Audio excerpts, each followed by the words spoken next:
I hate these things. Gonna get a new one? No. I do the same thing. This is a PFS. Get a new one? No. All right, this is proof that I am licensed. Oh, geez, let's see it. I just wanted to bring it to your attention again. Oh, wait a minute, that's crooked. Why didn't you guys tell me that was crooked? Hey, it's crooked.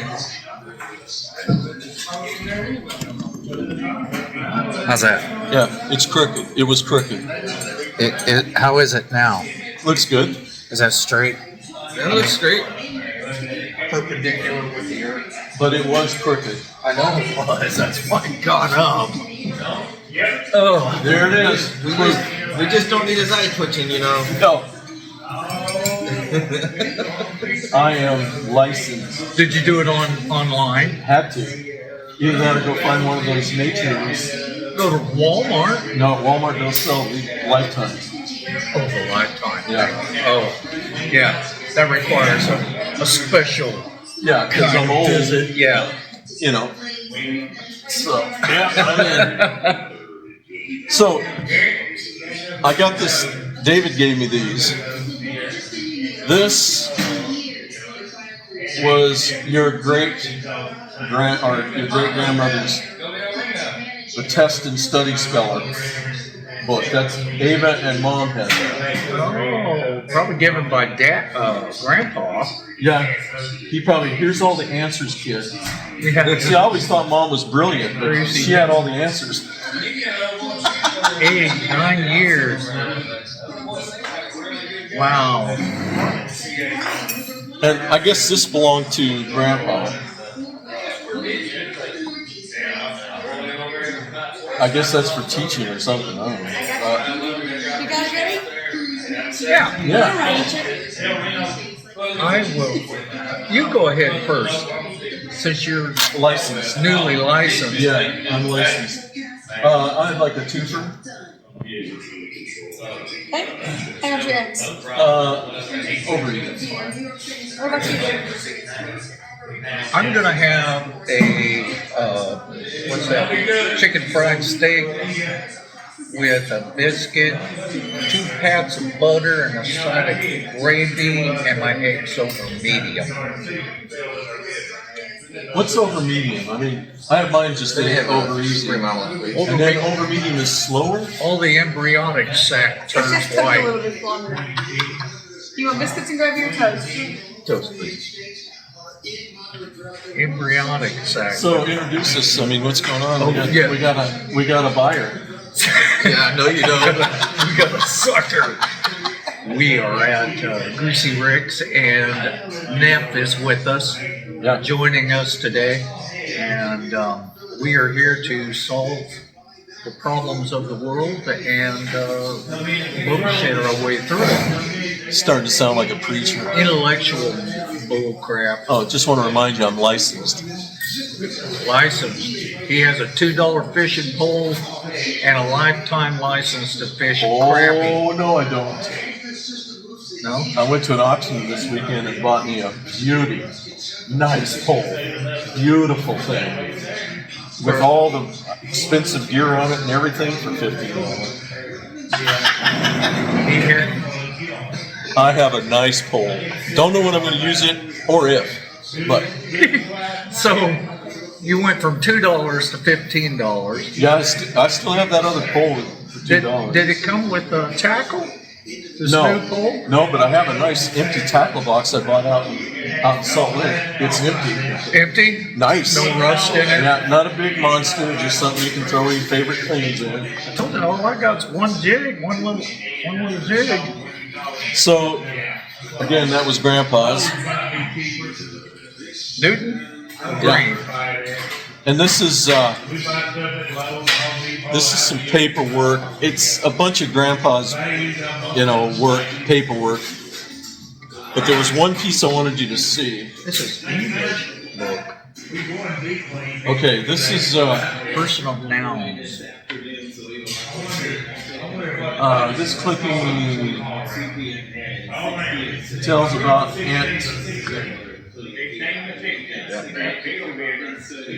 some aunt of ours, great aunt or whatever. Let's see. grandpa's sister funeral. Grandpa sent this to Dad in 1934. But here's the thing that I thought was interesting. Right down here, talking about her origins. Green, born age 91 years of age, Delaware? They didn't. Delaware. Maybe that's not the one. Let's see. Yeah, go read the next paragraph. Mrs. Barger. That's her funeral. This is the obit. Was a daughter of Isaac and Phoebe Newton, and was a direct descendant of Sir Isaac Newton, whose enunciation, can't read with the light, enunciation of the law of gravitation is of great scientific and historical interest. Her parents were Virginians who settled in Delwood in the earliest days of the Illinois Territory, and her girlhood was spent in bars and in the community. They call it the community. Yeah, the community. So this is where it all came from. It might be this is what Mom said when she told us that you're direct descendants of Sir Isaac Newton, which, knowing us, I believe an apple did hit his head, and he went, well, that's interesting. And that's about as far as it went.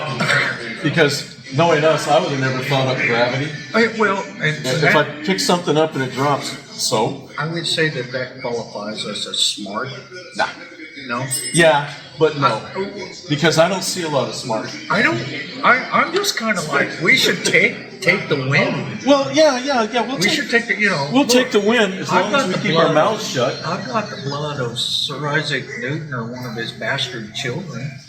Who knows? He probably sling that whip around all over the place. Yeah. Probably had 10 or 12 mistresses. No, you know what? Maybe we are, because he was probably one of the original geeks. And there ain't no doubt. We got nerds. We're looking at geek descendants. We got nerds. Yeah. We got nerds. You guys are nerds. Well, I think it skips a generation too, doesn't it? No, I don't know. He's a pretty smart cookie. Well, but I'm just thinking. Of course, he gets a lot of that from his dad. I tell you, that was one smart cookie too. I was just thinking, when I talk nerd to Mary, she just get that glaze over her face, just fix it. Yeah, that was Mom. What are you talking about? She'd be like, I don't care how. Just make it work. Yeah, just fix it. Just make it work. It is a what's the word? It's a deviance in us. I just want it now. Maybe yesterday would have been great. Yeah. But now, since you're slow at doing things, now would be good. And I think we probably invented just get to the point. I don't want to hear all the minutiae. Next time we have a conversation, have a point. Yeah. Okay? What was it? Planes, trains, and automobiles. I watched that the other day. Next time we have a conversation, have a point to your conversation. I remember that movie. Steve Martin, what a fabulous actor. Yeah. So, what great lesson did you learn this week? Or you? Shoot. Before you go any further, I asked David one time, do you still read books to, For edification? For your edification? Wisdom and knowledge? All this? He goes, hell no, I don't need to read anymore. I'm like, you're a teacher, for God's sake. I don't care. Now, I'm paraphrasing, but that's pretty much what it was. I'm like, okay, Mr. Intelligence himself, you don't even read anymore? Just for fun. So I'm like, okay, there's a point. So, anyhow. Well, let's see. Last week, Fred's here for a month till December, and this week I put up 2 2x4s in my shop. This is getting interesting. And just 2? Well, yeah, just two, so I can put plywood on there. And I asked Fred, since he took the day off from work, because he still works. And Yeah, concept I'm slowly learning to get rid of out of my mind. asked him to if he would help me put those up there. But did I learn anything? Yesterday morning, Karen takes a pill every other week or something like that, where she can't consume food or beverage for 30 minutes. Okay. And I was telling Fred this while we were waiting for your lazy fishing license ass. Fishing, I'm licensed. He's licensed. I just laid everything out because I make her cheesy potatoes for weekend breakfast. That way she can eat that and talk to her sister and crap. I just strung into planes, trains, and automobiles. When you have a conversation, have a point. Yeah. Okay. The And point maybe is, get to it. yeah, and then get to it. I just had everything laid out. She comes down. Well, is it done yet? And I'm like, yeah, hon, go ahead. Help yourself, knock yourself out. Then she got all pissy. She says, I gotta take my pill and I gotta wait 30 minutes. And I felt so bad. I thought, well, that was kind of weird of me, real snarky. So I learned, don't do that if she has to take her pill. It was a valuable life lesson. There's a lot of pills that you really shouldn't do that. I mean, I hear they're going away now, but that's, but you really shouldn't do that. Well, And if you make me take the pill, that means you're going to do it. Did I tell you that Lynn had given me some venison, deer venison? Oh, good, cool. Yeah. Man, I've been decimating that. Oh, Really? Good. Yeah. He guts it, skins it, and then gives it to a butcher, and then that butcher will cut it up, package it, tenderize it and stuff. Oh man, I haven't tasted deer like that in a long time. Well, I'm still eating on that deer I killed 2 years ago. I've got it in my beer fridge, and it's like, it's an old fridge, so the freezer's like keeping it as solid as rock. I'm not worried about that part. So the other day, I got to thinking, well, I need to grind this up and make burger out of it, because I've got all the tallow and stuff I need. That stuff we got through Savers. Right. And Morning, guys. All right. And so I've been, thinking I need to grind that up and make some burger out of it. Well, I was looking at it and I'm like, man, I got all this tenderloin stuff, so I cooked all the rest of that up, and boy, that was good. Do you have a grinder? Do you have a meat grinder? Yeah, it's an attachment for a KitchenAid. For your KitchenAid. Yeah, and I just blended that to that. Yeah. But, well, let me tell you what I learned. Okay. Because mine was pretty boring. Yeah. Because I don't learn anything. Yeah, well, I had a lot of chemicals in it, and I don't know if that was anybody's interested in that stuff anymore. So, And I didn't get to the point quick enough. So I have a John Deere tractor, a great little piece of work, made in Mannheim, Germany. It's a 2040. It's a great, just right tractor for what all the little needs I have around. Right. So anyhow, I had some problems with it, got it fixed and everything. And I was pretty excited because I've gone to auction and bought a bush hog. Paid $250 for it. Can't beat that, because this thing is the old monsters. I mean, it's decimator. Yeah. You get done with the field and it goes, need that forest cut down? Take me over there.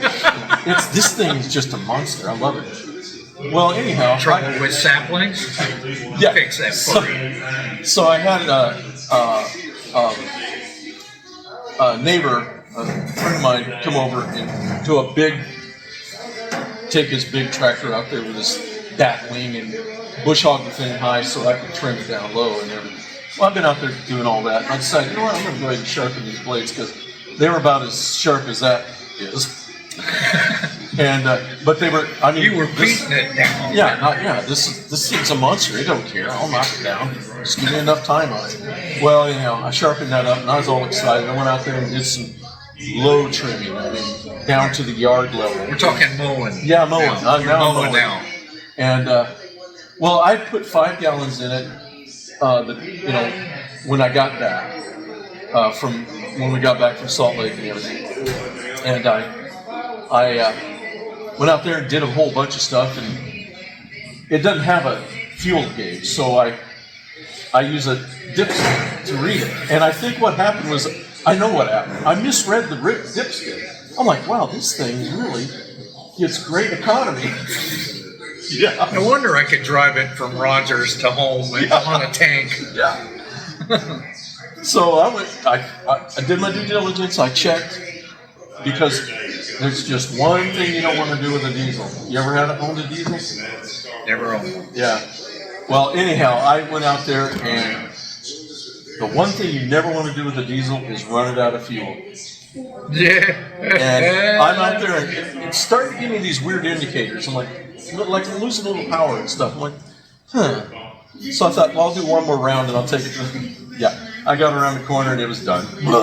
It just stops. And I'm like, you gotta be kidding me. Well, let's bring the 4-wheeler. No.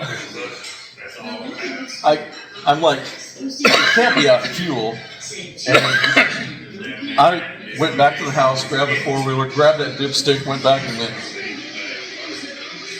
there's like this much on the bottom of the stick. Well, the problem with running diesel out is you can't just put diesel in and start it up again. It's a closed injector system. And if you get any air in there, you're not gonna have any run. So I got the 4-wheeler, hooked a rope to it, and pulled it up to the gate. And then when it got ready, so you get to drive it up to the house. Yeah, I'm gonna pull you up to the house. So we pulled it up, and me dreading this because I've never had to do this before, knowing that that's what you never want to do is run a diesel dry. I went after it, went and got the diesel, put it in the tank and everything, and started bleeding everything all the way to it. And come to find out that I had a new pump put on. It's got a little pump to help you get that stuff. Get it all primed. Yeah. You can prime that up and get it over there, but you still have to bleed the air out of it. Yeah, you got to bleed it out of the injector. Yeah. Believe it or not, I started bleeding the air out and everything, and saw solid. And when I saw solid, it started right up. Yay! I don't ever want to do that again. Okay, so maybe get a new dipstick. No, maybe be more cognizant. I was just excited. You had the bush on, you were gonna play with it. Yeah. After sharpening the blade, I'm like, yeah. Listen, guys, as you get older, the toys become more important. Yeah. But anyhow, I learned something. I learned how to bleed my tractor, and I'm not ever going to have to do that again because, I'm going to be watching that dipstick. Yeah. And I don't want to become. He'll fall in that loop again. Yeah. We're good. Wait, next season. I had to bleed my tractor again. Well, I got to have something to talk about. Well, that's a good learning experience. And Yep. And don't run your diesel out of your vehicles. And don't be sarcastic to your wife. And what'd you learn? Nothing? Okay, good. At your age, you don't have anything to learn. It's all good.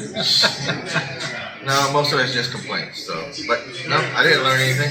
And I'll sit down in the lab and listen to him whine over there. And all of Houston's just going, stop him. Stop. We're still not big enough to get away from him. I've told him. Now, back in the day, I was in a different place as far as living, small town and stuff like that. I went to a conference at the Galleria downtown, or one of the downtowns, and so I decided to take a drive. And that's the only town that actually scared me. I didn't realize it was that monster. Yeah. Huge. And I'm thinking, okay, well, here's a bunch of high-rises. Now look in the distance. Oh, there's a bunch more. And there's nothing but woods and swamp between it. And I'm like, wow. Here you go. Bring out some more That's silver why I don't and go some more into coffee. Houston. Huh? That's why I don't go into Houston. Houston is silverware. I got my silverware. You don't Yeah, have any either, do you? I saw her. Oh, she's coming. She's got us figured out. Yeah.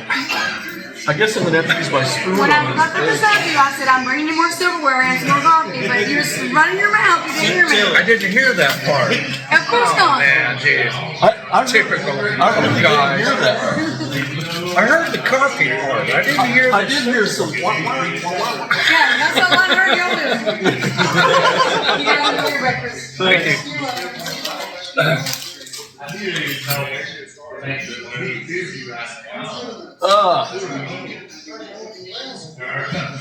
So now that we know where the long hole of water that I'm so interested in, Yeah. Almost was going to take a drive out there. I almost did it too. I went to Murfreesboro and I thought, just drive back, and then I'm like, no, I'm not gonna do that in this car. Yeah, because you might hit a piece of gravel or something. Oh, tell me about it. And heaven forbid that car ever touch gravel. Man, we used to rent cars, especially when we go to Utah. And, you know, those guys would take those cars everywhere up in the mountains. Yeah, that's what they're And, for, ain't they? Well, yeah, it's not my car. Yeah. I'm like, why don't you just go ahead and tell them to rent you something that can handle this because you're going to be here a while? No, they never did. We want to go see the countryside. Well, here's a brand new Yugo that you can rent from It's us. just Prius. Have fun. It's a Prius. I've always had Totally on electric. I've always had a little bit of a gripe about Prius drivers. You know, so you're out in the mountains and you're driving along and you come around the corner and there's a Prius and it's having to negotiate a mountain. You know, going up the hill. Is there pepper over there? And Thank you, sir. of course, they just slow down to 40 miles an hour and they won't let you get by. I always hated that. I mean, come on, you know? I thought you just drove over them. Well, or Depends push on them the off. car you're in. Yeah, push them over the side. But they're real proud of their, cars. That's okay, but just realize that mine has more power than yours. Let me have it. Let me have the road. Well, that reminds me, when we were coming back from vacationing down here, Karen and I, and You vacationed here? yeah, we came down here to vacation, Whoa. and They were just getting. we stayed over in Utah, her cousin's place. And of course he says, I know a shortcut to get you over the Rockies into Denver, Ryan. He wouldn't. Okay, maybe we can cut 30 minutes or 30 miles off of our travel. But it was on a wagon road that went straight up to the highest peak of the Rocky Mountains and straight down. Yeah. And The one people, I know this happened at Donner's Pass, but more people were eating on that route. And so, middle of the summer, our engine's in overdrive, the heaters are blasting, the car is going 11 miles an hour. There are cars all the way up this mountain on the side with blown radiators. And I could look over the edge of this wagon trail, and down at the bottom, cruising in between the mountain ranges, is the freeway. And by the time and then we hit the peak and we come back down and we get behind a suburbanite who's using jake braking, coming all the way down. So we're riding up. By the time we got to the bottom, our brakes were crystallized. Yeah. And never worked. like they did before. Again. Well, that's always fun in the mountains. No, man. Man.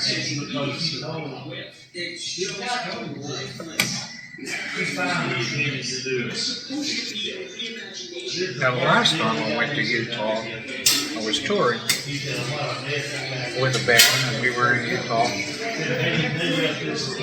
Give me all the freeways, okay? And then we went to Colorado.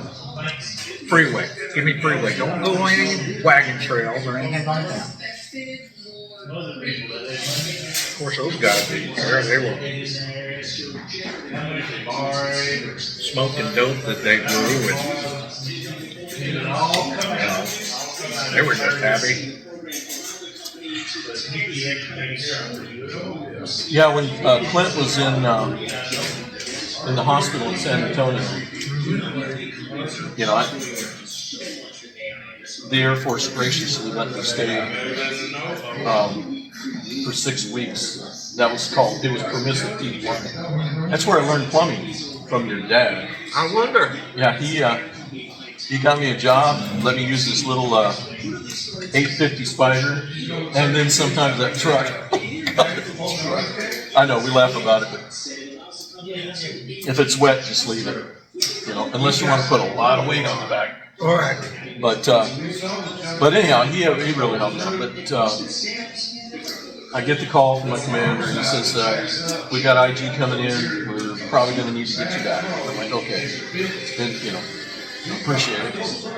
So I shave my beard, get my combo one to ride the Nightingale, which was a C9, which I don't know what they use now, but it was a C9 that was a hospital plane. Still C9s. Was it? Those are the C-130s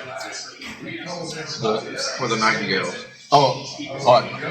It's been a long time, but they were using strictly C9s back then. But anyhow, so I get on the plane with my stuff and everything. Get on the plane, and we fly into Denver because it supported the Army hospital there in Denver. Can't think of the name of it. And so stopping at the PAX terminal, and this sergeant gets on and says, "You and you out." I'm like, "What?" And I'm like, "Well, this isn't where I'm." No, it's space available, and its priority is patients and people that are, Because it was a patient transport. Yeah, basically, yeah. Well, that's how Clint ended up in how he got to San Antonio. Right. But anyhow, while I was there, what's the name? You and you out. I can't think of the name of the hospital. They take me to the hospital. I'm sitting out in this big foyer area, and people are walking by and all this stuff and everything, and I decided, okay, I got to find a place to stay. Right. And so I went into this admin area, and I was talking to this admin person about it, and it's an Army hospital. And I said, "Yeah, here's my situation and everything." She said, "Well, the only thing I can tell you is there's a motel outside the gate, right across the lane." Okay. And I'm thinking, I can't afford a motel. Not on an airman's pay. And so I decided, I'll just sleep. Blanket, and I'll just stay in your foyer. I'll just sleep out here, Well, as I'm walking out, the sergeant major comes walking out from the office. And he goes, "Airman." I'm like, "Yes." He says, "We got a place for you." And he put me out in their dorms. And at that time, they were like college dorms, modular college dorms kind of stuff. Okay, sure. And I got set up with this guy that worked the 601 ward, which I didn't know what that was until they told me. It was a psych ward. This guy, he said all kinds of weird stuff, but he had an extra bed in his room and everything, so I got to stay there. But everybody loved my uniform, which was exactly like theirs, except it was green. Theirs was green, mine's blue, but everybody thought, oh man, look at that, I like that hair uniform. I said, I kind of like yours too. Brings out your eyes. So I don't know, everybody just kind of took me in, and they took me to a bar my last night that I was there, because I ended up staying two nights? 3 nights. I think I stayed 3 nights before I could get on a plane to take me back home. And they took me to this bar on this place called Lookout Mountain. Okay? Okay. And there's this bar sitting on top. Catchy name. And that was crazy. I'm like, these guys are insane. Hospital workers in the military, insane. They were insane. It was like MASH, you know. I mean, it was like, this reminds me of MASH and how they acted, you know. I guess it's prevalent in the Army. But that was second to the last day. The last day, they cooked me, guest of honor, I guess, cooked me a big old meal, spaghetti meal and everything, and in one of the dorms. And, Nice. They took care of you. yeah, God, I felt like I need to join the Army. No. Always had good. You just need join to, the Air Force. yeah, just need to visit the Army more. That's what it is. Well, I'll tell you, it's As an Air Force. yeah. But no, that was a good time. I enjoyed that. Took the pressure off.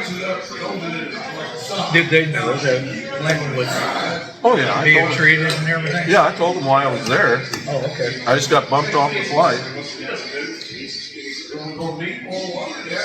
Well, and I'm sure they were hospital staff, right? Most of them. Everybody. Oh, okay. So they probably appreciated the stress you were enduring. That's pretty nice.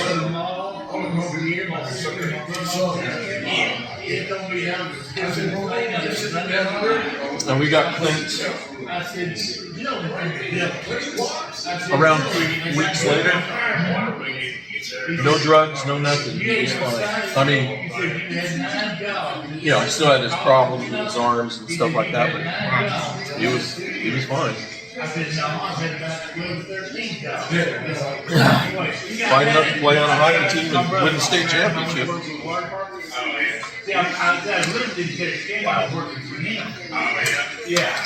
And I quit and come back home. Kids are so malleable, man. They just. And he got mad at me about it. Now back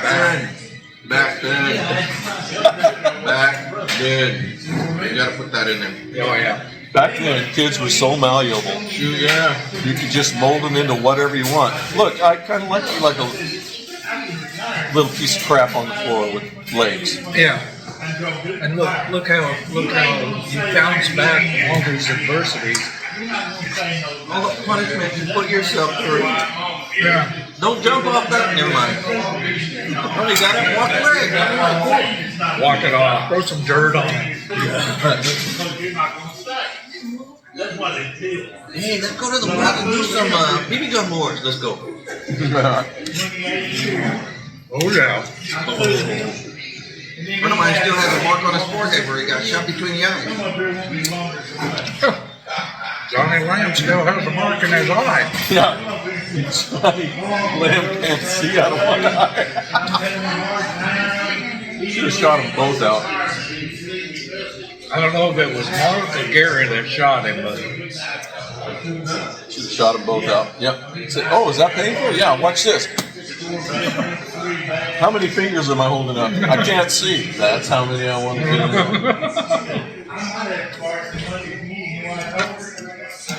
Morning.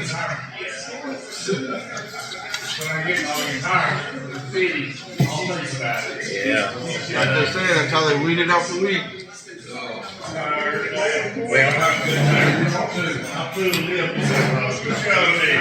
I mean, he cried a little. Only a little?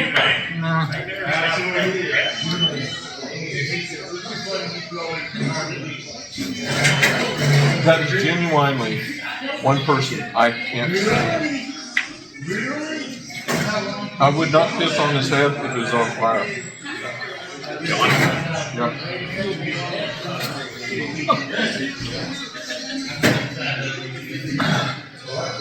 Now his brother Eddie, fantastic guy.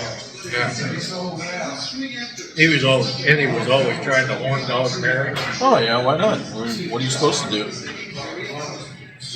You got this princess that lives up the road from me.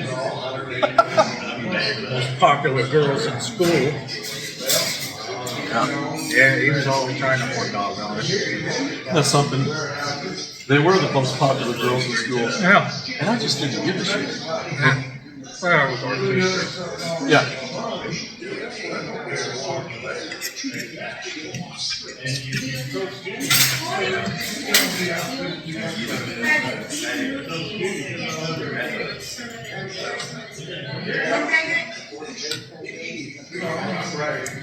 I think Jackie tried a couple times too to horn dog on her. Yeah. Now he was one of my favorite guys, Jackie, Johnny's brother. We came back to visit, and a buddy of mine, which is kinfolk to him, he owns this property, and the family property and house. So we went down to visit Ross. Coffee, honey? Sure. And Ross was telling me that Jackie moved into this house up the road from him. He just moved in. Squatted it. And it squatted this thing. And the property was owned by some dentist in Dallas or something like that. And that guy comes rolling up like, what's going on here? You know, I think he bought the land sight unseen, you know, just buying land. Yeah.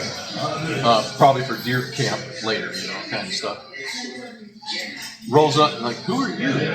Jackie's like, who are you? I own this? Well, I live here. And he just, they just came to an agreement, fine. You live here, just, you know, I don't want to see any junk cars and stuff like that. So Jackie was my first squatter I ever ran into. I was pretty proud of him. I think he lived there until he died, didn't he? I think so. That's Derek. Still there, hopefully.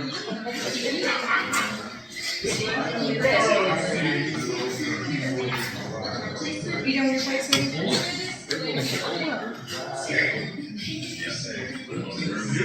I got some birds right here, John.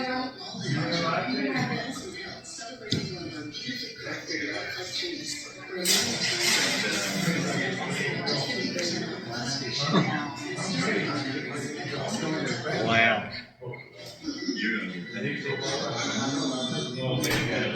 Now this is going to be fitting for breakfast, but I remember, now they had a ranch style house, had the main bathroom, and then the master bathroom, you know, down the hallway there with mom and dad's. So there's probably Johnny sitting on the toilet. I need to go take a leak. You know, Eddie goes, well, just use the bathroom down there. I'm like, okay, fine. So I go down there and I'm doing my thing. And the medicine cabinet is open about this wide. And I'm like, what is that? Better drink that.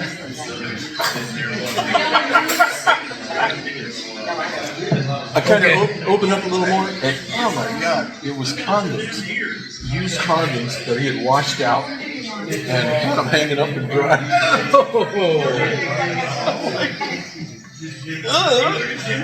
Can't you just buy more? But they come from the age of, you know, the Merry Widows. Yeah. You know, you never threw those away. You washed them up and put them You back. know, and when you didn't use them, you could just pack them with sausage meat. But that was, well, I think that was the idea. Oh, you packed them with sausage meat, all right. Well, the other thing was, is, you know, their mom was there, right? No, I didn't. On her mom's side. I didn't know. And my biggest problem was, oh my God, they still do it? Oh.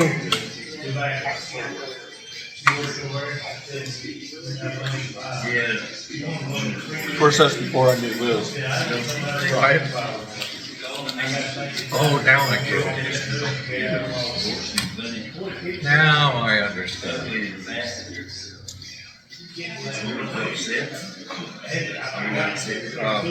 I don't think we would have gone as far as reusing condoms, however.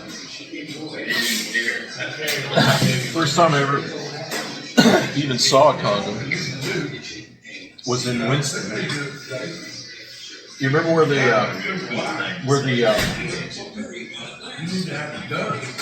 poop refinery was at, over by the school? Yeah. Well, once they got that cleaned up, they just pumped it into the South Umpqua, right? Well, there was a place where they squirted this stuff out into the river, right? And there were a lot of bushes and stuff. So I was down there. We were down there, Don Tarrant, and I can't think of his first name, a guy named Norton. Now, either that kid had not passed like 4 grades or whatever, because he was fully a man in the 4th grade. I'm like, wow. Anyhow, we're down at the river, whatever, and all of a sudden, Dan, it was Dan Norton. This is Dan. Dan goes, "Oh, right, look at that." Walks up and he starts pointing these things out. Oh man, look, treasures! And he's like, "Oh man, I'm just gonna wash these up and use them." I'm like, "What are they?" "Oh, they're rubbers." I'm like, "What's that for?" He had to explain to me. Because that's just how young I was. Allow me to demonstrate. Yeah. So that was the first time I ever knew they existed. And good old Dan Norton helped me with my birds and the bees. See? What are friends for? Yeah. I'm sure he died in prison. He was just the type, He was already on the, what was that movie called? The Usual Suspects? Yeah. He was one of the usual suspects in town. Oh man, I don't remember when I first. I had to have been late teenage. I don't even remember when I saw my first comic. I think it was more of saw them in the store. And I'm like, no, bathrooms. Yeah. What is this thing? Oh, the machines. 25 cents, I gotta buy one. No, I did chew it. I packed sausage in it? Yeah, so you order one, it's this big. Whose sausage? Bring in more meat! I put that on my head. I use it as a glove? Yeah. Hey, Oh, that's just gonna funny. do this. That's funny. Are you looking at me? It's right here! You know we edit this thing.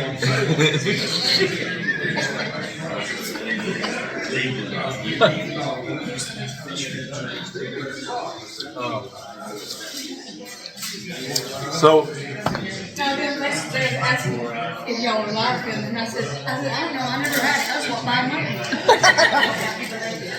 And we keep it in there too. so now we know that Mom wasn't that brilliant, even though I think she actually got pushed up a grade.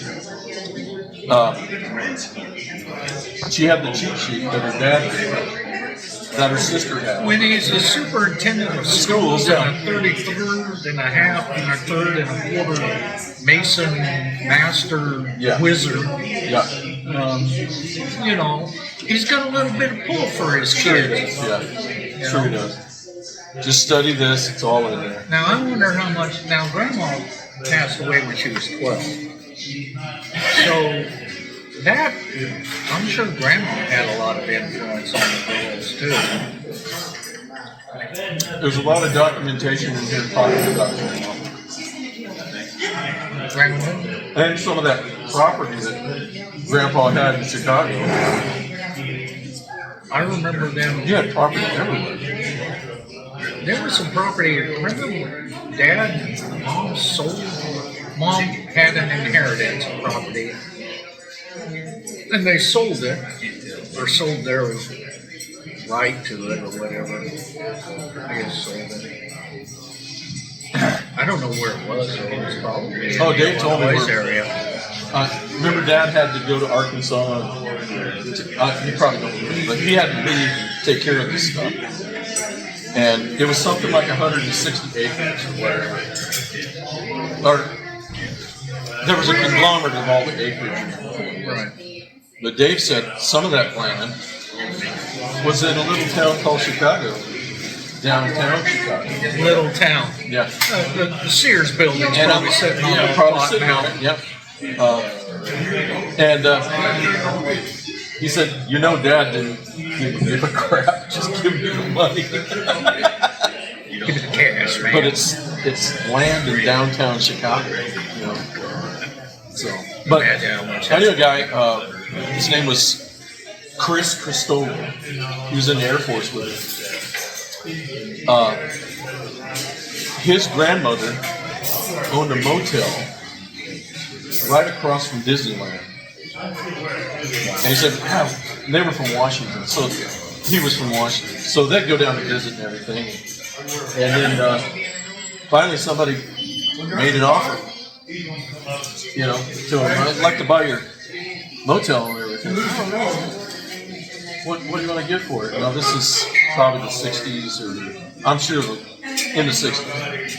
And that would have been when Disney was real popular. yeah. So sold it for $400,000. Okay.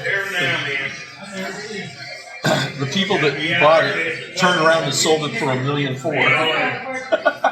and then put a real motel on it. So. And he was, he was grieving over that. That should have been our money. You got a profit out of it. Yeah. It's like a friend of mine. His dad left $300,000 cash. As part of the estate. But because he had married this other woman before he passed away, the two kids of that woman decided that they deserved that. And this is a lesson for you: get a good lawyer. Yeah. Because he ended up, I'm sure he lowballed his lawyer and everything, but he lost all that money because of that lawyer. Because she didn't show up for a deposition. And I'm like, that's the way it goes, man. Yeah. Of course, I'd be suing her. You said you had a friend in the Air Force named Chris Cristobal? Cristobal. I had a friend in the Navy. His name was Chris Cristobal. Cristobal. He is Filipino. That's why I'm like, boy, ain't that amazing? We both had Cristobals as friends. Of course, I had to report to him. But nonetheless. I wouldn't have called this really friend. I met his parents. Called me up and said, my mom and dad's here. You gotta come over and visit. I'm like, okay, so I guess he was looking for friends. Yeah. But so I went over to visit I need him. 3 friends. His parents are really interesting. Now, this is what they said. But the Apple logo was his dad's idea. He was huge into computers. I mean, that's the first time I saw was it Macintosh 64? Is that right? Commodore 64. And he's showing me how you can take just plain tapes. He says you got to pull it out, cut that piece off so that you don't lose any data. And that became, that's how he stored data, just plain old. Cut the leader. And I mean, he had all kinds of things. I mean, he was just all into that. But he was also had been in the Air Force. Had his AP license. And he was going to a meeting in Seattle. He lived on the eastern side of the state. And the plane took off, blew a tire, as it took off and had to do an emergency landing. Landed there, turned around and came back. And he's like, I've got to get to this meeting in Seattle. He said, I told him, look, I know how to change that tire if you have one. I can change that tire. I've done it before. And showed him his AP license and everything. He talked those pilots into letting him change the tire. Let And me swap that out for you, fellas. yep, he changed the tire and they took off. He made his meeting. He gets back home, starts getting letters from the union. The union? Yeah, we're gonna kick your butt. That's not your job. Hey, I needed to get to a meeting, okay? Yeah, it was that important. I changed the tire to get to a meeting. You guys weren't fast enough for me. Yeah, well, yeah, they said it'd take a couple days before you. So anyhow, they lived in Medicine Lake outside of Spokane. Oh, I've heard. Yeah. So yeah, his mom and dad were interested. She was an artist. She said, "Send me a picture, and I can paint it." I never did, but I don't know how he got lost in the mix. But they were Jack Mormons. Okay, What's a Jack Mormon? it's I identify as Mormon, but I don't go. Oh, I don't I'm do not the a hang. fundamentalist. Yeah. Woman. Well, he just I ain't got 8 wives. But they had this instinct about if you ever go to you ever get to St. John in Utah and other communities, but St. John's very prevalent. That be outside of Nashville here? Yeah, All right, go to Texarkana. that's it's all huge Mormon, and if you look at every house, big house that's been built and everything, there's a pantry as big as half this room because they believe in, they store stuff for whatever is going to happen and everything. That's just a prevailing thing. And he said, my parents were the same way. And he said, Well, but then again, the family units were massive too. yeah, right. You had to do things. But this conversation came up because I said something about they're going home and getting a peanut butter sandwich, and he goes, I hate peanut butter sandwiches.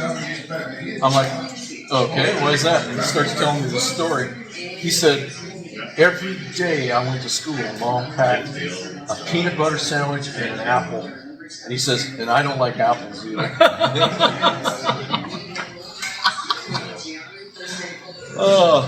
Yeah.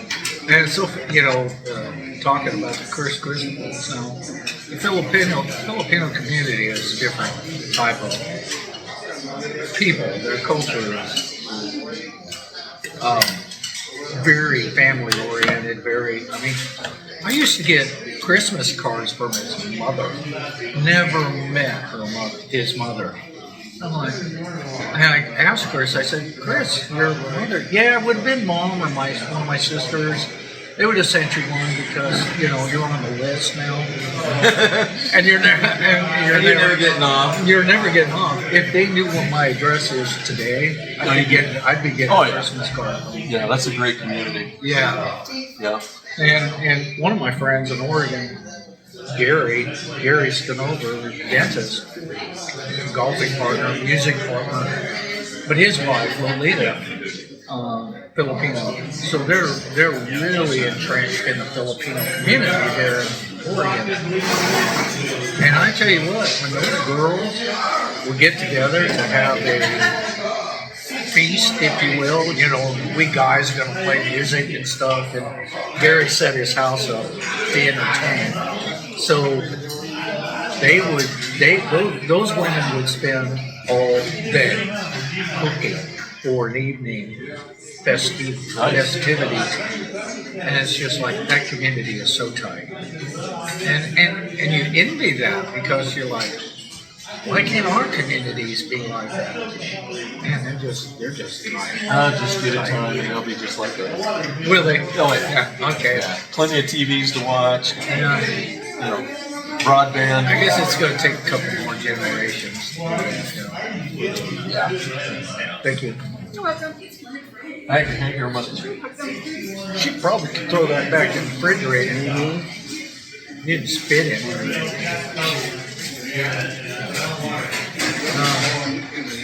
Yeah. Filipinos. Good culture. Beautiful culture. I had a buddy in the Air Force that was Filipino, from the island. It is nice. It's a set of, it's a set of many, islands. like Marshall Islands, they're all over the place. Is that part of the Mariana? That's further south. But anyhow, he told me, I said, so you're Filipino? I said, so you just decided to join the Air Force? He goes, yeah, I came out of the jungle, joined up. What? Yeah, that's the best way to live in the Philippines. I was in Subic, and I lived out on the left side of Mang Sai side. They always tell you, okay, we come into Subic City. Okay, stay away from the left side of Mang Sai side. You can club on the right side, but stay away from it. Well, I got to find out what's on the left side. Well, that's why they told you. Yeah. And oh, by the way, take this bag of these things that you think you know what they are. It's like Hawaii.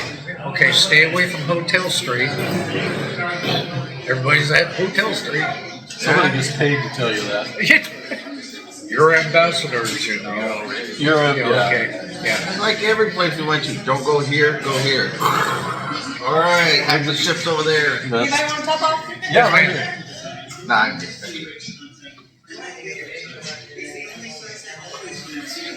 Say hi. Happy. Yeah. Yeah. I used to love those pre-port briefings, we'd have. Okay. I still love the one we got when we were going to Israel. One of the biggest things was don't mess with the girls. I was at the mall and I found out why you don't mess with the girls. The guy ended up on the ground with a gun to his head. Ouch. Yeah. Yeah, don't mess with the girl. Huh? From a girl. Yeah. He just wanted to get her number and she just went, oh, all right.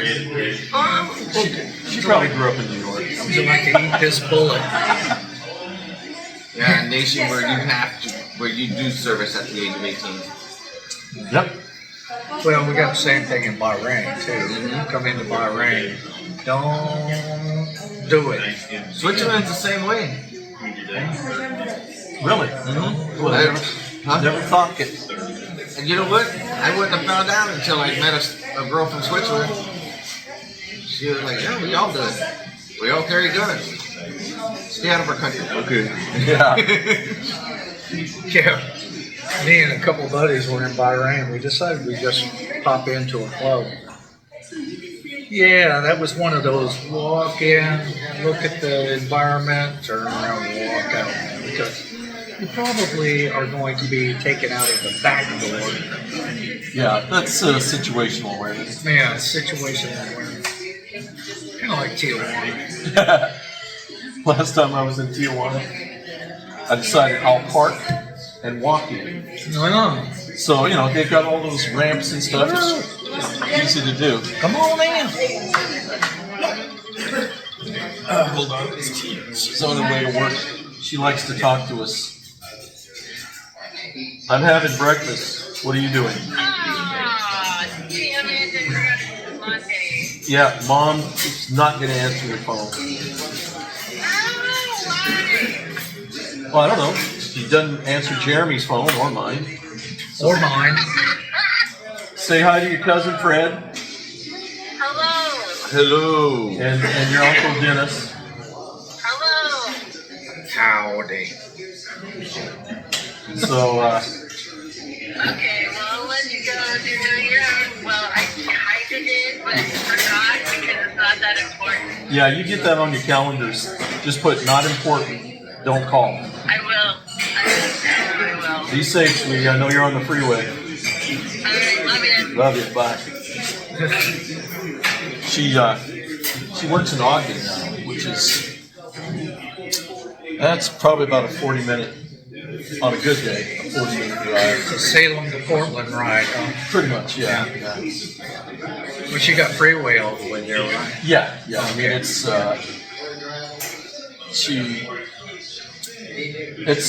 like I said, it's a good. If it's a good day, it's a good drive. Yeah. That sounds like a south side to north side of Houston drive. 45 minutes is what it takes. On a good day. Yeah, it's got to be on a good day. See, I didn't mind, there were days when I had to work in Portland. My home base was Salem, but you got I-5, man. Cruise controlling. Yeah. Oh, yeah. Well, when I was in St. Paul, you could get hectic. The fastest way was just to catch the freeway and, pull up at the airport. And, but sometimes that got crazy too. Where my office was at, I could see the traffic around it. Yeah. And if you could you didn't want to be out there at 4:30. Okay, you wanted to be like 10 minutes after, and that's got all the crazies wanting to get home. And then there's this gap, and that's when I'd be out. That's your window of opportunity. But sometimes that didn't work either, so I just take a scenic route up into the burbs and stuff and get home and stuff like that. That was always nice too. So. Yeah. But normally it was, driving was good. Yeah, see, but, when I was doing that, we didn't have cell phones, obviously. I'd be up in Portland. And, I knocked off about 5. Well, I'm going to stay now. Because I'm not going to hit the southbound traffic getting out of town. Tara's like, why are you 2 hours getting home? It's 2 hours worth of traffic.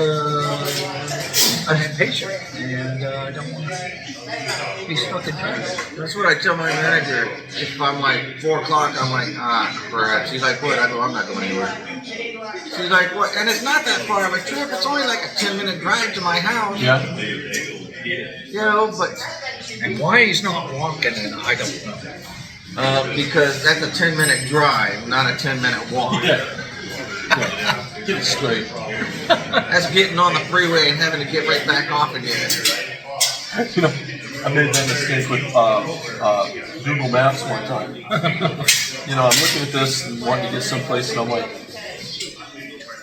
okay, 5 hours to get to where I'm going, which should have taken about 25 minutes. I'm like, what? Oh, I got to look and I'm like, I'm in the walking mode. I didn't even know it existed. I'm in the walking mode. Yeah, sure. It'll take you 5 hours. Yeah.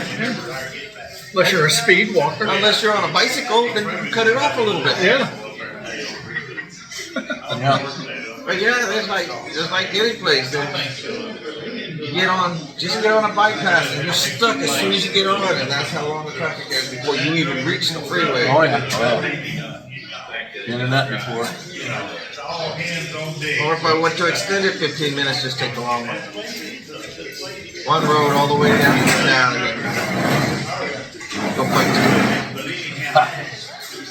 It's like Garmin. Garmin used to annoy Karen because if you miss it wherever it told you need to go, the woman would say recalculating, right?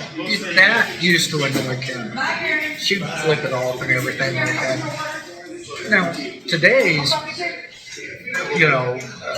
devices, they just say, oh, okay, you missed it. I'm going to recalculate a different route. I'll reroute you. And not tell you anything because she always took it as this condescending voice.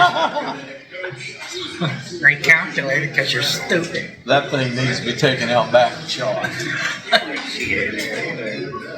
Should have loaded all sorts of different voices. Let me change it today. Let's see what Karen has to say about this one. I had a guy on my staff in San Angelo. Real sharp cookie, trust me, this one. But we had made a trip out to Monterey to inspect some facilities out there that belong to us.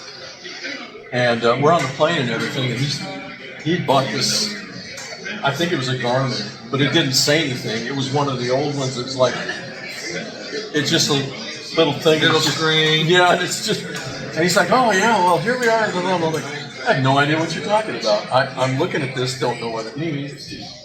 But, you know, I humored him because I didn't want the boss to look dumb. Sure. Oh yeah. Big bulky piece of equipment with a tiny little LCD screen Yeah, that's with a it. big antenna on top. I remember those. And he's like, yeah, look where we're at right now. Like, I just see a little block moving on here. Yeah, there's a Safeway. yeah. So Okay. Yeah.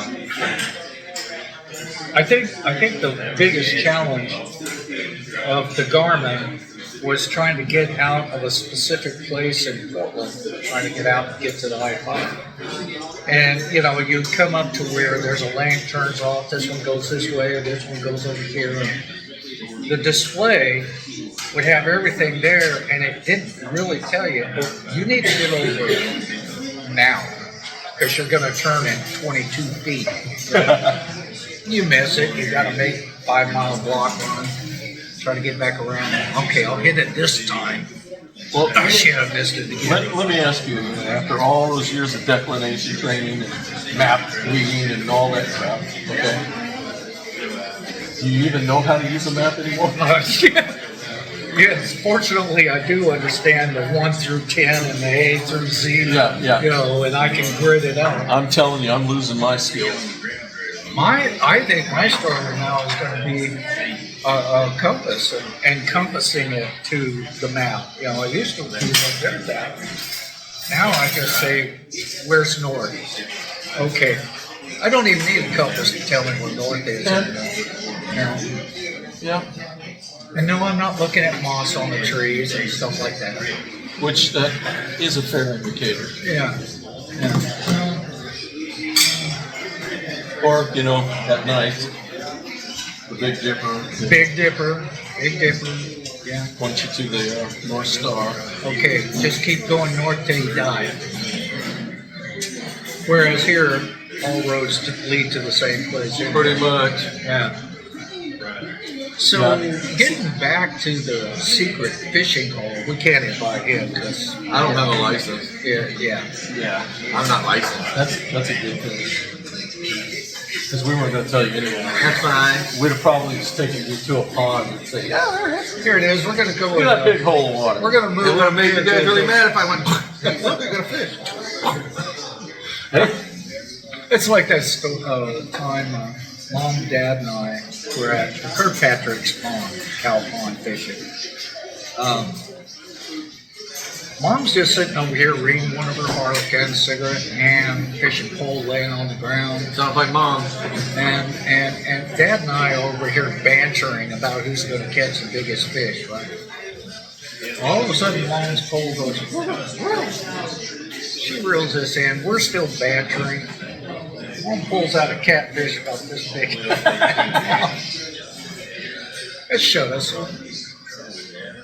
Mom won. Yeah. For the longest while, Yeah. the biggest catfish I ever caught was on a bass plug. In Phil Waters' pond.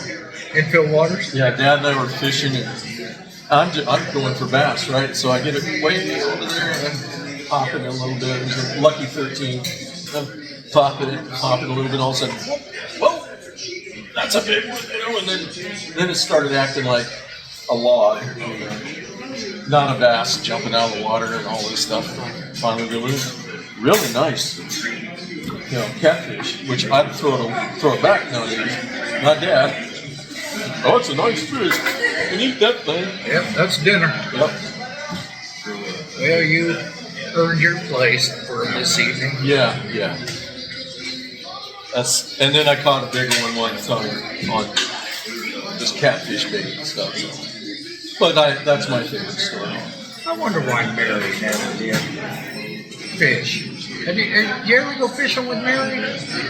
I think when she had that place out on the Prescott Highway, I'd have loved to just have that place for the pond. Yeah. Because that was a spring-fed pond. Yeah.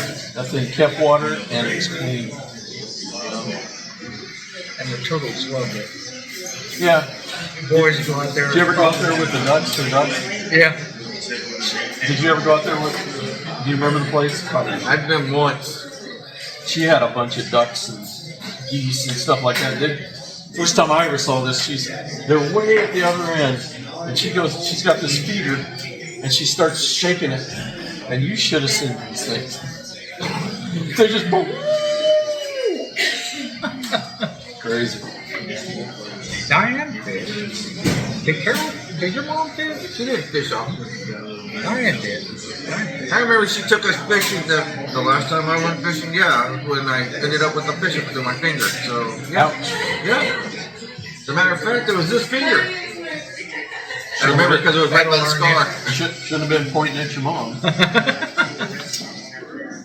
What'd she tell me? Don't run with the hooky. Never mind, let's go to the hospital and get it out. Yeah. We wouldn't have gone to no dad burn hospital. That had just, we'll get it out this way, rip. Let's just tell the meat and everything, considering it literally went all the way through my finger. It just looped around the bone. Yep. Yeah, I need a tetanus shot on that one. And I ended up with that. We had to cut the loop off to pull it the rest of the way out. That's smart. They were like, okay, well, we're going to take this little ring cutter here. Yeah, this thing's not working. Somebody give me some dikes. Yeah. I need something that's going to really cut this hook. All right, let's pull it out. Ouch. And what did Mom say? I told you not to do that. I remember my first tetanus shot. Oh, yeah? Yep. I'd been on a Boy Scout weekend where we went out and roughed it. Okay. I'd say rough it. You remember where the Starlight Drive-In was at? In between Roseburg and Green? Okay. This place was in the hills behind that pond and everything. We packed in there like Ted Nebb lived up on that hill, didn't they? well, that was Glengarry Loop. Oh, okay. This is on down from there. But anyhow, that's how we got there and packed in like soldiers and did our thing. And got camp set up and all this stuff. And so had a good weekend, everything. And failed my knife and axe. No way. Hatch, yeah. I didn't really read about it, but what got me going was I'm out there digging a trench around my tent with a hatchet. Scoutmaster's like, somebody teach that boy. Never do that. Ever. Like, well, it was working. Now it's like your push-off blades. Yeah. So, but anyhow, I got home and everything, and I was tired. I took a nap, and I got up. And remember, when you come out of our bedroom into the hallway, Mom used to keep all her needles up on that calendar. Oh, yeah. Yeah, okay. Well, I don't know why she had this, but there was a big Along old... with their blood donation. Yeah. Pins. Pins. Yeah, I donated 12 gallons. What's it do you? But she had a big... they called it a sailing needle. It was about this big. That had fallen off, and I was walking, not picking up my feet, and I shoved that thing right up into the ball of my foot. Ooh. Okay. And I'm like, and so I had to go to Dr. Vandermark and get a tetanus shot and him pull it out. That was my first tetanus shot. And I remember him saying, it's probably going to make your arm sore and all this stuff. I'm like, whatever. I never did, so. Oh, you lucked out. Yep. It's like Uncle Dio. Remember Uncle Dio had arthritis in his toes. And they had ran these rods down the marrow of his toes to keep them straight. But they had little hooks on the end of them. Well, their house out there, they had shag carpet. And poor Uncle Dio, he got up one night, he barefoot, and that was his first mistake. He walked out there and that hook grabbed that shag and pulled it right out of his toe. Grown man crying, boy, I know that hurt. Oh. Yeah, there's one deacon that had a few words spicy. I think he had called that. He had called that. We went over there. Oh, yeah? Yeah. Come get me. Carpet got me. You know, it's not like you call on his own family. Call brother. I used to love those old shack carpets when they get in wintertime and get dry and beautiful static. You could do a blue art that long, man. Come here, Mary. No. And then she would have She would have that long hair, and she just walked across the coconut. Yeah, time to time. Oh, you did that? Yeah. I used to work with a ton of them because I used to work for Ogden ALC down there, and that was the weapon system that I worked on. They were controlling it, yeah. And so a bunch of them came up to North Dakota where we were at. They promised them jobs, and You're from North Dakota? I was stationed there and lived there for a while. Not actually from Oregon, but here. Oh, So yeah, there's plenty of those out there. yeah, they profess to be Mormon, but they don't go to church. Nope, that's a Jack. Absolutely not. And all the guys I worked with were Jack Mormons. I've never heard that term though, Jack Mormon. Well, yeah, like this. Yeah. I hear it all the time. Yeah. No, we don't. Yeah, my daughter lives in Salt Lake. Does it? Yeah, she's not a Jack Mormon. Oh, that was for a long time. Oh, Junction City area? Pardon? Junction City? That area? Grand Junction? Or Grand Junction? South Grand Junction. Yeah. And Uranium Belt. Okay, yep. Did you ever take that Highway 12 in Utah and drive that? It'd be coming like you're coming from Green River, heading over to Green River, and then you take a left, take Highway 12. Considered one of the top drives in the I have world. not done that. Beautiful. It's a beautiful drive. Not heard about it. And it's gravel road. No, it's all paved. But It doesn't end up in Moab though, does it? You get on further south. trying to think of it might Down below. get, yeah, because like here's from Grand Junction, you catch 12 and then it takes you south. I think it might not quite go west. Huh? I'm taking that road that goes from Grand Junction to Moab, and that might be it. That might be it. It's been a while since I've been on It it. goes along by the river for a lake. At least the one I thought. On south, it does. It'll catch it. So that might be the same one. Like I said, considered one of the top 5 drives in the world. It's beautiful. It's gorgeous. I mean, it's got one of those places. You know how all the rock outcrops and stuff like that. The highway drives right down. It looks like you're just going to fall off the end of this thing. It comes to a point and everything. It's like, beautiful. Yeah. Huh. Yeah, there's lots of impressive drives in Utah. I'm going to start in western Colorado. That's one thing I miss about the West is the geology. Yeah. And Colorado and Utah is huge. Yeah. I've been trying to get my daughter to go to. There's a place called Topaz Mountain, and you can actually just drive out there and mine topaz. No, we don't. And you see it everywhere. It looks like little pieces of crystal. The thing with topaz is you got to keep it out of the sun or it'll turn white. And but I had buddies that went out there. I went out there once, but I didn't have the right rental vehicle, so I wasn't going to damage my rental vehicle. But I went out there and looked around anyhow. But I miss the geology. I'm just panning for gold and stuff like that. I miss that.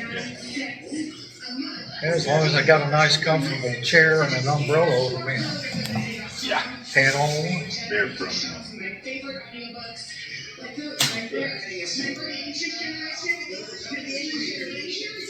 same. The river flows out. Yeah, so wait. That's why we have the video We'll tape totally it. forget why we're here. Yeah, that's why we have to videotape it. Take care, man. Have a blessed day. Yeah, I've spent a lot of time out and Colorado. Pueblo had that, still has it, at Army Depot. When I got on site, They had 850,000 mustard rounds. Oh, jeez. You know, and which I'll take mustard anytime over DX or GB or anything like that. Those are neuros. Mustard just burns it. You know? Yeah. But that we were there. Contractor came in to get rid of it all, and all of it's pristine, so that was easy for them. And but every once in a while you get one that just we can't run that through our system. So that's what we were there for, is to stack them up, stick them in this unit, these units that we had, get rid of them, neutralize the mustard. Sam McGill and the Dolores River. That's what I was trying to think Ah. of. There was flour gold in that. And you couldn't pan it. Little too Wouldn't make thin. very much money Yeah. for, get enough in it. You better do it for the love of sifting versus profit. Yeah. Yeah, because everybody wants to see a zinger. Yeah. Zing, zing, zing. Last time I did any honest to goodness gold panning was with David. I'm sure he doesn't remember this. And he took me out to Green Peter Lake out by Springfield. And there's a government gold mine out there. Well, there was. And that's back when it was still just $43 an ounce. You know. But it was fun to get in there. He showed me techniques and all this stuff. I mean, we found, like he said, corn, gold, it's placer gold. You know, we found, kind of a lot of that, but no zingers. You wanted a zinger. Yeah. But should have worked the tailings. Because they'd let you work the tailings on that gold mine. Oh, yeah. Yeah. That's what you do when you go to South Dakota into the Black Hills. There's all kinds of gold mines up in there, abandoned, obviously. I'm sure all the locals know when they go there. But you can go up there and work through those tailings and stuff, and maybe pull out a little bit of gold. Yeah. When I was in Australia last, our project manager decided this one weekend, it was 2 weeks before we were heading home, and he goes, I'm going to go pan for gold. I'm like, oh, really? And he drove had to have been 10 hours one direction, And then he gets back, and I'm like, well, how'd the gold panning? He's got this little jar, and there's like this one little bitty. I'm like, that's all you found? Oh, yeah. There's more of it, but, I couldn't stay forever. Not greedy. Yeah. Do it for the love of it. Yeah. I watched that guy,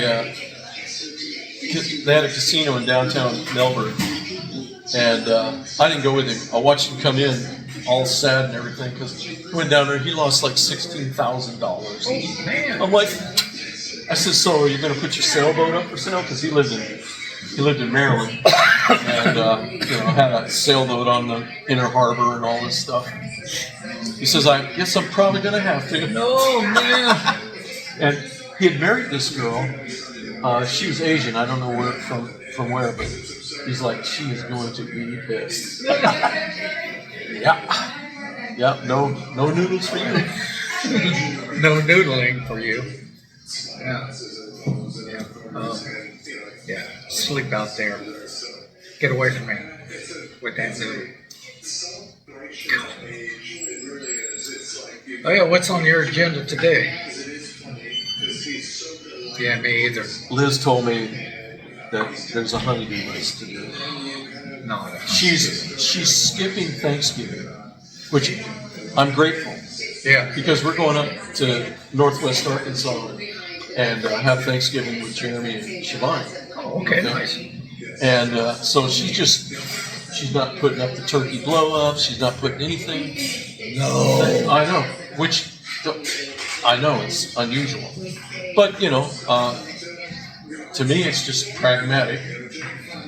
But that doesn't stop her from going after Christmas stuff, and she's already started on Oh, yeah. So Yeah, she's big.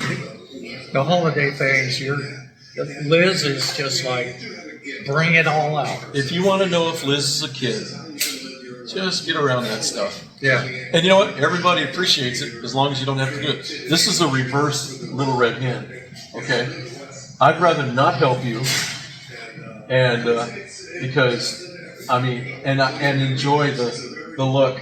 Right. You know, I'd rather not help you and I will enjoy the look. The only way to give you a Little Red Hen is if she could poke my eyes out. But I've gotten to that age where I've matured enough to know that just do it and shut your mouth. And I do it. And I keep my mouth shut. There's peace and prosperity, and that's probably her going out right now to get stuff.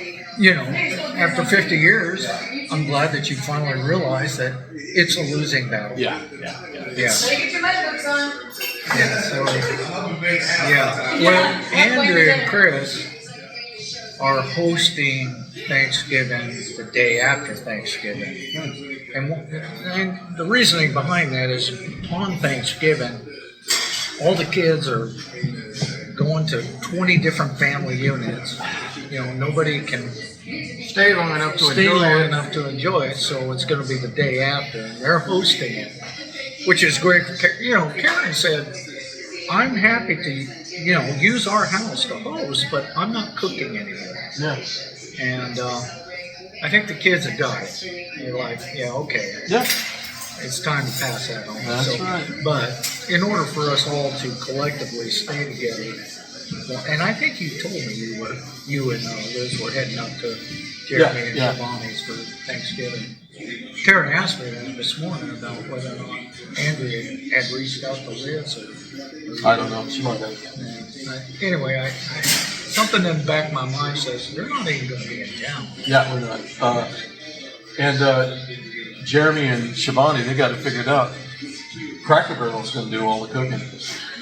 They ordered. Sounds about right. They ordered one of those Thanksgiving things. There you go. Those Thanksgiving meals. Smart. Yeah. I mean, you can order anything else in the planet. Why not? Yeah. Liz We're and going I. for a Chinese one with the duck. I love that one. I've always wanted to do a Chinese Christmas dinner. Or is it Thanksgiving? Was that? It's Christmas. Christmas, yeah. Yeah. I have always, and if I could find a place that does Peking duck, that would be even better. The Christmas story. Yeah. And then have them sing "Deck the Hall." Yep. Yeah. Yep. Absolutely. And I'd help them. Deck the halls with boughs of holly, holly, fa ra ra ra ra ra ra ra. I would help them. I'd say you got to sing it like this. You can't forget the fragile lamp either. Yeah. Okay. Look, fragile. It's French. Yeah. I have a little one of those you plug into a outlet. Yeah. It's I think Liz got it for me. I got you something. I know you love it. I'm like, I do love it. Let's put it right in the front window. Fragile. Yeah, and I came in the other day and it was unplugged. I know. But it wasn't knocked over. Nope, it wasn't knocked over or broken. It was just unplugged. I'm like, what? I had to inquire. I'd hate to see you. You'd have to film that, you out there burying it.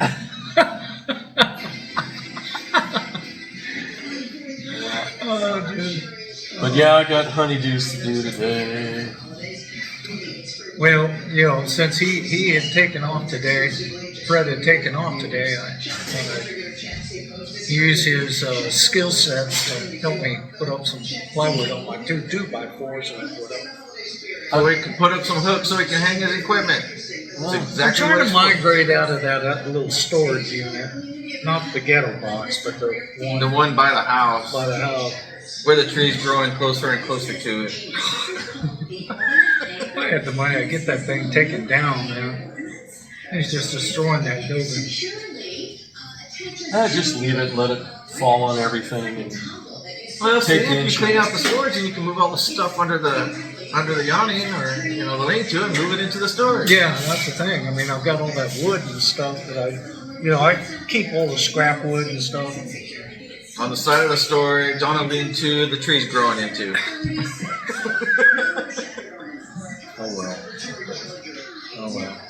why when we first got down here, that was one of the first things I did was get all those old trees away from the house, especially that pine tree. All you have to do is look out and go, every pine is dying, you're going to be next. And I know for a fact that my father-in-law used to dump his oil right at the base of this thing. Oh yeah. So sooner or later, something going to get you. Yeah. So I had him come out and cut that, cut down a pin oak and another tree, and do some trimming for me. Got all that away. Now any trees near the house are going to be medium sized. They're not going to be these. I mean, when I'm dead, I don't care. Things can grow to be redwoods as far as I'm concerned. But right now, I don't need that. You know, like a little shade, but not going to worry about that. Who needs shade when I've got an air conditioner? Yeah. Well, I told you about my great idea about windows on the west side of my house, right? Yeah. Yeah. You know, romantically, it looks great. You know, you can sit in that deep tub and look outside, and the world is all fine. That's horse crap. It's on the west side of the house, and in the afternoons, if I didn't have nuclear curtains in my bedroom, we would all die. Yeah, You know? 9,000 degrees. I've got to figure out some nuclear curtains for the bathroom. Because I'm telling you know, you walk into that, you're like, oh man, I can't see anything. And I've got curtains, but you know, they're for show. They're not for Okay, real. I have those windows taken out and board that up, man. They got to do that. You ever see a house, the windows have aluminum foil on it? Yeah. Maybe that's a good idea. That'd be a good Well, one. it works. It Great. reflects that Then heat. all you're doing is making yourself a small oven. True. Sun's on it, it's just cooking more on the Yeah. other side. Well, I could throw some slabs of bacon on it. Just good, Joe. What's that smell? I'm cooking bacon in the bathroom. I'm window cooking. It's a new thing. Yeah, I just invented it. Yeah. Not like the Indians did lay stuff on rocks and cook it. I watched a YouTube where this guy was using slate to cook his food. And I'm like, a good lodge pan would work too. What I don't use is a walking flagstone I cook on. Yeah. Yeah. No, thank you. I mean, that's roughing it, but Well, this guy was like a gourmet chef trying to prove something. I'm like, see, you can cook on rocks too. You're like, well, yeah, Yeah. if you want. I can get put them high eggs. enough. I can put eggs on my dashboard and get the same thing too. You don't see me doing that, do you? Throw a whole egg up there. Whoops, left it too long. Oh shit. Well, I think we've done enough. Well, we haven't advocated to brother about that Benjamin. Oh, You know, go ahead. C yeah, note. yeah. Now let's say this in key of C. KFC. 100 Benjamin. Okay, so he's gonna watch this. Yeah. I told you last time I was gonna, parse it out the video into smaller increments. Yeah, I started doing that, and I'm like, this sucks, man. Yeah, come on. Just give everything. Yeah, It's just, if you don't want to watch the whole thing, okay, Yeah. come back to it later. yeah. Just cut the waitress out. Yeah, just cut her out.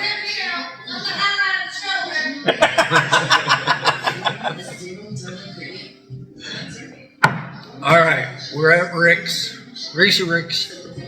Had a good time. Had Nephew here. Add nephew here. He's going by, so you have a reprieve. You have one more. Holy moly, this One guy more, keeps count of everything. Breakfast to buy before your debt is paid in full. Well, okay. Now, see, I offered 3. He says 4. Well, that's pretty. So I'm going with that. Yeah. What's that? Oh. So, all right. All right, we're out of here. See ya. Have a good day. Thanks for breakfast, bud. Thanks for breakfast, Not bud. a problem.